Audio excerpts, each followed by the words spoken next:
Seja bem-vinda a esse espaço tão especial criado pelo Centro Espírita Augusto Silva para levar até você lições preciosas, fundamentadas no Espiritismo e no Evangelho. Duas ferramentas evolutivas que nos oportunizam o conhecimento e a reflexão, possibilitando a aprendizagem e o crescimento espiritual. Hoje, vamos conversar sobre um capítulo interessante do livro Caminho, Verdade e Vida, o capítulo 116, intitulado Agir de Acordo. Emmanuel vai comentar um versículo de Tito, extraído do livro Tito 1,16. Na verdade, o versículo não é de Tito, ele é extraído do livro Tito 1,16, escrito por Paulo. O versículo Tito 1,16 da epístola escrita a Tito, contida no Novo Testamento, traz uma crítica bastante direta à incoerência entre o que a pessoa diz e o que ela vive.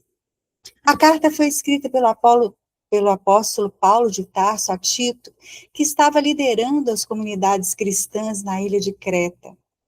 Nesse capítulo, Paulo alerta sobre falsos mestres que ensinavam coisas erradas e tinham um comportamento incoerente.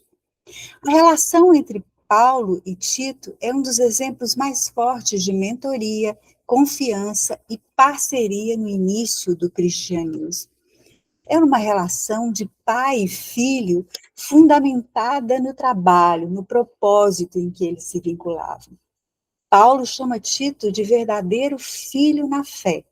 Isso indica que Tito provavelmente foi convertido ao cristianismo por meio de Paulo, que havia uma relação profunda de cuidado espiritual, ensino e formação, que Paulo confiava tanto em Tito que o deixou responsável por organizar a igreja na ilha de Creta, e assim estabelecer líderes, corrigir problemas de comportamento e doutrina, fortalecer a comunidade cristã. Em suas epístolas, Paulo buscava orientar aqueles que estavam sob os seus cuidados, trazendo até eles sugestões, dicas de como agir da melhor maneira para estar à frente deste trabalho. Nós vamos então observar que a fala de Paulo é muito significativa e até hoje reverbera em nosso mundo íntimo. No versículo Tito 1,16, nós vamos encontrar os seguintes dizeres: confessam que conhecem a Deus, mas negam com as obras, sendo abomináveis e desobedientes e reprovados para toda boa obra. Nós conhecemos um pouco da história de Paulo, temos inclusive no livro Paulo e Estevão ótimas referências que nos ajudam a entender o contexto em que viviam naquela época.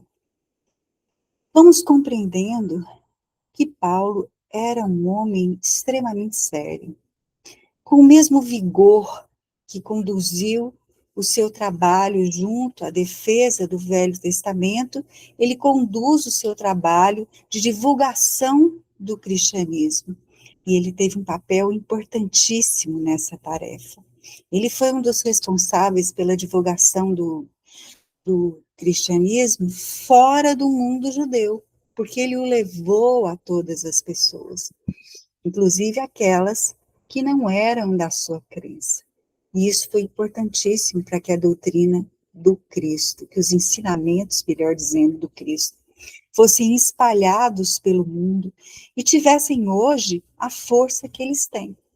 Mas como que a gente pode entender essa lição tão emblemática e significativa de Paulo? Confessar que conhece a Deus, mas negar com obras, é algo que nos soa familiar. Nós vamos encontrar essa lição em outros livros, como, por exemplo, o Evangelho segundo o Espiritismo, quando nós temos a importantíssima lição de que fora da caridade não há salvação, nós vamos entender o quê? Que não basta crer ou afirmar fé. É preciso ir de encontro. É preciso ir de encontro ao outro, é preciso agir com ética, é preciso implementar o amor ao próximo. E isso é algo de extrema importância na vida das pessoas que estão buscando o seu crescimento espiritual. Encontremos também outra referência interessante no livro de Tiago, na carta escrita por Tiago, em que ele diz: a fé sem obras é morta. Quando vamos analisar esses trechos à luz da doutrina espírita, ficamos ainda mais reflexivos. A doutrina espírita se fundamenta no intercâmbio entre os dois mundos, visível e invisível, de maneira direta, para que a luz divina se manifeste na relação dos homens comuns, afirma Emmanuel em um dos parágrafos do seu texto. Como conciliar o conhecimento de Deus com o menosprezo aos semelhantes?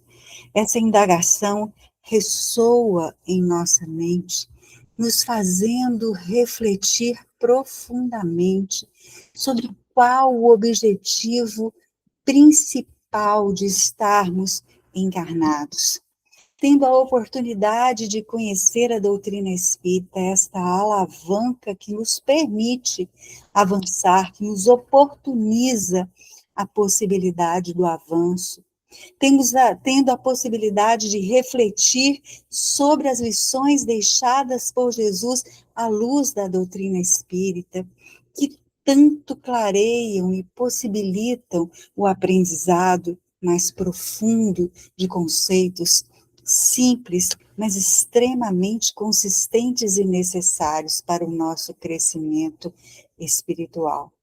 Como conciliar querer em Deus, se dizer crente, se dizer devoto, se dizer alguém que se dedica a esta crença com obras que negam a sua fala, agindo de modo abominável, desobediente e reprovado por toda a obra. Essa é a reflexão que Paulo nos deixa e que Emmanuel complementa brilhantemente, nos trazendo com mais profundidade outra forma de refletir. O ponto principal é simples, mas é profundamente exigente. Não basta conhecer, falar ou acreditar em algo. É preciso viver. Chico Xavier dizia que ele queria, a intenção dele, o objetivo dele de vida, não era falar do Evangelho, era ser o Evangelho em suas ações. Nós sabemos que não é fácil. Sabemos que estamos muito distantes da grandeza do Cristo. Nós compreendemos, e a doutrina espírita nos ajuda a entender isso, que há uma escala evolutiva. Quando nós vamos estudar no Livro dos Espíritos a questão 100, encontramos ali as categorias de espíritos vinculadas a determinada ordem. Nós temos a terceira ordem, em que estão aqueles que são espíritos de natureza pouco evoluída. Nós temos a segunda ordem, que já estão aqueles que já avançaram, mas ainda não completaram o seu caminhar evolutivo, e na primeira ordem se encontra aqueles espíritos que já concluíram o caminhar evolutivo. Nesta ordem, primeira ordem, classe única, de espíritos puros, se encontra Jesus. Então vejamos. Quando na questão 625 de O Livro dos Espíritos, Kardec pergunta: qual o guia e modelo que Deus ofereceu, mais perfeito, que Deus ofereceu à humanidade? Qual o tipo, melhor dizendo, mais perfeito, que Deus ofereceu à humanidade como guia e modelo? E os Espíritos respondem: vede Jesus. Então vejamos, nós estamos como seres situados na terceira ordem, que ainda temos muito que caminhar, muito que avançar para chegar até a primeira, e temos como referência um ser proveniente da primeira ordem, que vem nos trazer as suas lições, que vem nos trazer, vem, melhor dizendo, como guia, ele vem nos indicar o caminho. Mas isso não quer dizer que nós vamos seguir o caminho de imediato. Ele próprio não espera isso, pois ele é profundamente conhecedor das almas que aqui vivem. Ele sabe muito bem o que esperar dos seres que aqui estão. Quando ele aqui deixou as suas lições, não esperava que nós a reproduzíssemos na íntegra.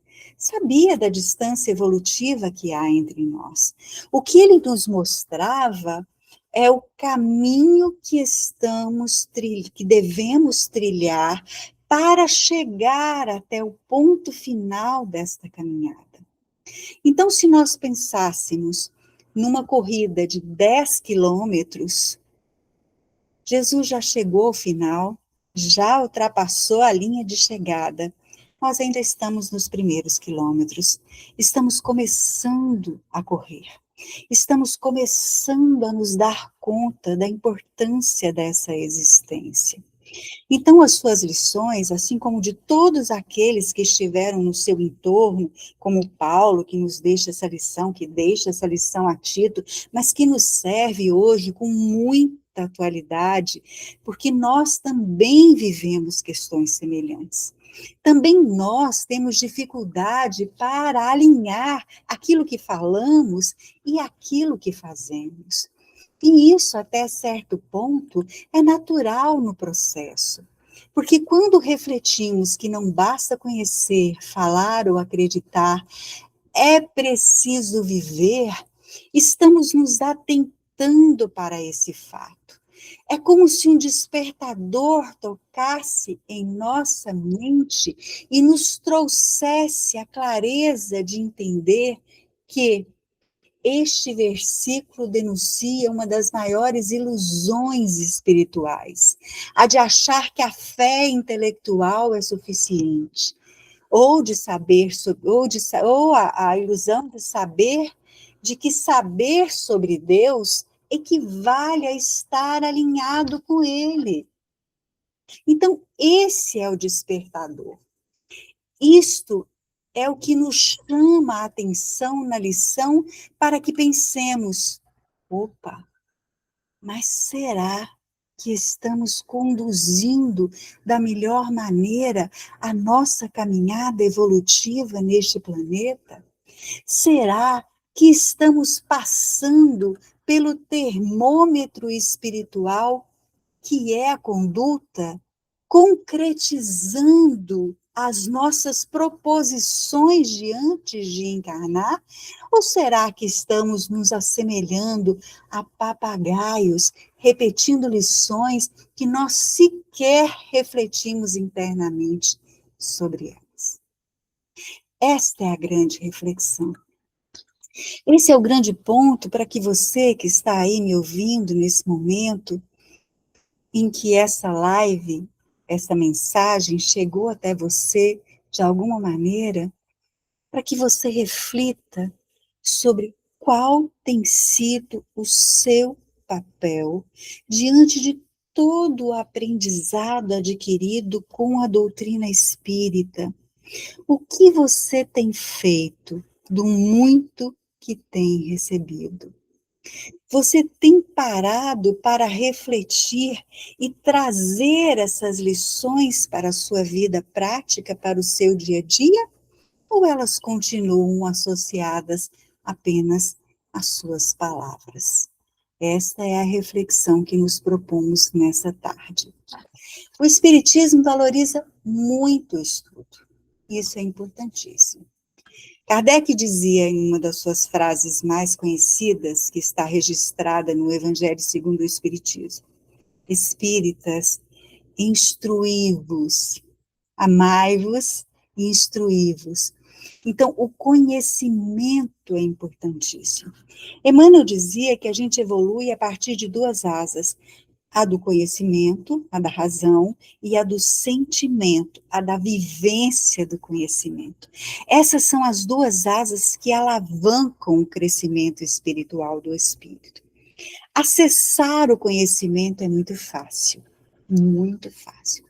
Nós buscamos um livro, nós participamos de um grupo de estudo, nós assistimos lives, assistimos reuniões, e assim nós vamos adquirindo conhecimento. É facílimo entrar numa casa espírita. Basta que eu me empenhe em fazê-lo e adentre. Serei bem recebido, bem acolhido. A casa espírita tem sempre como propósito, primeiro, acolher aqueles que ali chegam. É fácil chegar até a casa espírita. O difícil é o espiritismo entrar dentro de nós. Esse é o grande desafio. Então é importante estudar. Muito importante, nós devemos buscar o estudo, porque ele nos ajuda a ter clareza, nos ajuda a ter discernimento, nos ajuda a ter senso crítico. Porém, conhecimento sem prática estagna. Conhecimento sem mudança gera uma responsabilidade ainda maior. Porque se antes eu fazia coisas, como diz o apóstolo Paulo ali na carta a Tito, se eu fazia coisas abomináveis, desobedientes, coisas reprováveis, e eu não conhecia, era algo que eu fazia por ignorância. Mas se hoje eu conheço e continuo fazendo, eu me comprometo com a vida. Então, a doutrina espírita nos ensina algo interessante. Quem sabe mais, responde mais.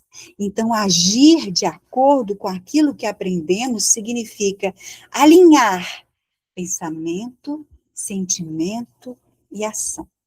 Reduzir a distância entre o que nós entendemos e o que nós vivemos. Trazer para o nosso dia a dia, para a nossa convivência no trabalho, na família, na vida social, as lições que a gente aprende com o estudo da doutrina espírita e do evangelho, mas não de forma mecânica, mas trazer a partir da reflexão sincera e profunda. Isso não quer dizer que nós vamos nos tornar pessoas perfeitas. Não é esse o propósito. Não vamos nos tornar, a partir do estudo e de adentrar a casa espírita e de aprofundar e de procurar viver de acordo com aquilo que aprendemos, pessoas perfeitas. Esse não é o objetivo. A perfeição não chega agora. Lembra que eu citei no começo o exemplo de que numa caminhada de 10 quilômetros, Jesus chegou à reta final e nós estamos nos primeiros, não tem como pular do primeiro para o último de um salto, a um ritmo. Leon Denis dizia que a natureza não dá salto e não dá, a vida é processual, é processo. Então, nós não vamos refletir sobre as lições que recebemos e não vamos vivê-las intensamente como se nos tornássemos o exemplo do próprio Cristo, o modelo, a imagem.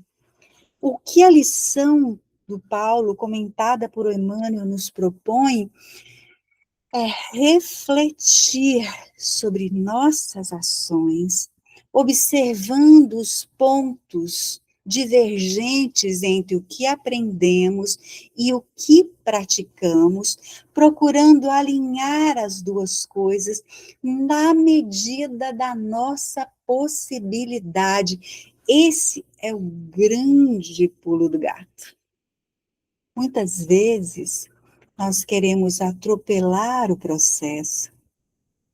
E ao entrar na doutrina espírita e conhecer as suas lições, estudar os seus fundamentos, ao estudar o Evangelho, estudar o Novo Testamento, as lições deixadas por Jesus, tendo a doutrina espírita como holofote, clareando todos os pontos que às vezes ficavam obscuros, nós vamos nos envolvendo numa atmosfera espiritual, vibracional, de alto teor. Isso é muito comum. A doutrina espírita e o evangelho nos traz a possibilidade de observar a vida com lentes muito mais capazes, poderosas. O fato de compreendermos que estamos vivendo uma vida e que esta existência não é a única, não foi a primeira, não é a última, muda completamente o foco das nossas experiências. Então, muitas vezes, ao adentrar neste meio e entrar em contato com essa realidade de alto nível espiritual, nos sentimos tentados a fazer transformações que são transformações pouco profundas. Então, mudamos o comportamento. Mas mudar comportamento não significa que estamos fazendo o alinhamento entre a ligação com Deus, o que aprendemos e o que fazemos. Mudar comportamento é simples. Nós mudamos comportamento quando nos policiamos. Então, adentrarmos na casa espírita, nós nos tornamos pessoas serenas, tranquilas, chamamos uns aos outros de meus irmãos, não temos raiva, não temos rancor, não temos sentimentos ruins, mas, na verdade, isso não é real, porque isso não condiz com o nível espiritual em que nos encontramos. Então, o texto, ele aponta um problema universal. O texto aponta o fato de que muitas vezes falamos de amor, porque a doutrina e o evangelho nos falam de amor, nós repetimos as suas lições, mas na convivência com os outros, julgamos. Defendemos o bem, porque a doutrina nos convida ao bem, o evangelho nos convida ao bem, mas agimos nas nossas relações com dureza. Dizemos ter fé, porque estamos fundamentados na fé raciocinada, e este é o grande sustentáculo da doutrina espírita, mas vivemos com medo, egoísmo, orgulho. Isso não é hipocrisia no sentido moralista apenas. Porque seria hipocrisia se eu estivesse fingindo para o outro que eu sou algo que eu não sou. Mas o descompasso entre consciência e atitude ocorre quando eu finjo para mim mesmo. E eu não me reconheço como um ser imperfeito, eu não me reconheço como orgulhoso, como egoísta, como alguém que teme. E diante disso, eu passo a viver situações que são extremamente difíceis e desafiadoras, porque o descompasso entre consciência e atitude gera inquietação interior, conflito emocional e necessidade de reajuste que pode ser vivido nesta ou em outras existências. Então, precisamos ficar atentos, porque a reflexão íntima e o despertar de consciência, ele não passa pelo local onde as pessoas veem. O despertar de consciência é íntimo. Não precisamos temer punição externa, arbitrária. Não precisamos temer cobranças externas, castigos externos. Não precisamos esperar que ninguém nos autorize ou desautorize a agir desta ou daquela maneira, porque não é isso que aprendemos com a doutrina espírita.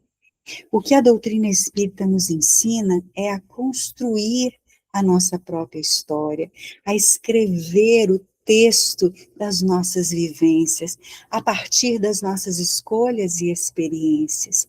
E faremos isso com mais propriedade e acerto, sem descompasso e incoerência com as leis divinas que estão na nossa consciência, quando aprendermos a olhar para dentro de nós próprios. Negar a Deus nas obras é, na verdade, afastar-se da própria harmonia interior. E esse capítulo nos chama a atenção para algo muito concreto. Agir de acordo com a consciência divina, com as leis divinas, alinhados à consciência divina, não é perfeição. Porque a perfeição não nos cabe, não estamos nela. A perfeição é um vir a ser, que um dia chegaremos, mas que ainda estamos distantes. Agir de acordo com a consciência divina, a qual devemos buscar o alinhamento com as leis divinas que estão na nossa consciência, é esforço, que envolve vigiar pequenas atitudes, transformar intenções e ações reais, praticar o bem mesmo quando não há retorno e, principalmente, ser o mesmo por dentro e por fora. O texto não fala de grandes gestos espirituais. Emmanuel nos traz situações do dia a dia, como tratamos as pessoas próximas, principalmente aquelas que não precisamos delas, porque quando precisamos das pessoas, é óbvio que vamos tratá-las bem, nós temos um interesse pessoal em jogo. O interesse pessoal ainda nos motiva, ainda é o móvel de nossa ação. Nós vivemos num mundo e numa sociedade, num nível espiritual tal, que ainda somos movidos pelo interesse pessoal. Então, é fácil tratar as pessoas que precisamos da melhor maneira, porque nós aguardamos um retorno dela. Mas e como estamos tratando aquelas que não precisamos? Como estamos tratando aquelas que nem sequer conhecemos? Aquelas que passamos na rua, que encontramos em recintos comerciais, que nos falam um bom dia, que nos cumprimentam, que nos dirigem a palavra, aquelas que nos prestam serviços, como estamos tratando essas pessoas? Será que estamos atentos a elas? Será que estamos olhando para elas? Como reagimos quando somos contrariados? É fácil quando a gente é aceito, aplaudido, elogiado, mas quando alguém nos contraria, como reagimos? Como reagimos quando somos frustrados, como as coisas não saem da maneira que nós esperávamos? É aí que a fé se revela. É disso que Emmanuel está falando no seu texto, a partir da frase de Paulo, escrita a Tito. Dentro do Espiritismo, esse capítulo é praticamente um resumo da busca pelo autoconhecimento. E a busca pelo autoconhecimento, tópico tão importante para o crescimento e evolução espiritual, passa por perceber incoerências, parar de se justificar, trabalhar pouco a pouco para alinhar-se. Não é uma mudança brusca, é construção. Mas para isso, nós precisamos ter coragem de nos olhar. Precisamos saber quem realmente somos. Porque se eu me considero uma pessoa pronta, preparada, porque eu frequento a casa espírita, eu faço exposições, realizo estudos, participo da sopa, aplico o passe, trabalho na evangelização do jovem e da infância. Se eu me considero uma pessoa pronta e preparada por tudo isso, eu não estou buscando esse alinhamento. Aqui Emmanuel nos convida a refletir. Para que nós busquemos esse crescimento espiritual, temos que nos olhar. E às vezes olhar para si com as suas mazelas é doído, é doloroso. A Joana de Ângeles diz que o autoconhecimento é como um parto. Dói. Dói porque nós não queremos ver. Querem ver um exemplo prático? Bom, nós já estamos encerrando, mas acho que dá tempo desse exemplo. Um amigo próximo compra um carro elétrico, novidade do momento, que eu tenho vontade de ter, mas não tenho condições. Então, quando eu vejo o carro dele, eu sinto algo desconfortável movimentando aqui. E eu tenho dois caminhos. Tem vários, mas vamos citar dois aqui. Um é olhar para o meu desconforto e pensar, por que eu estou sentindo desconforto? Porque ele comprou um carro novo, moderno, caro.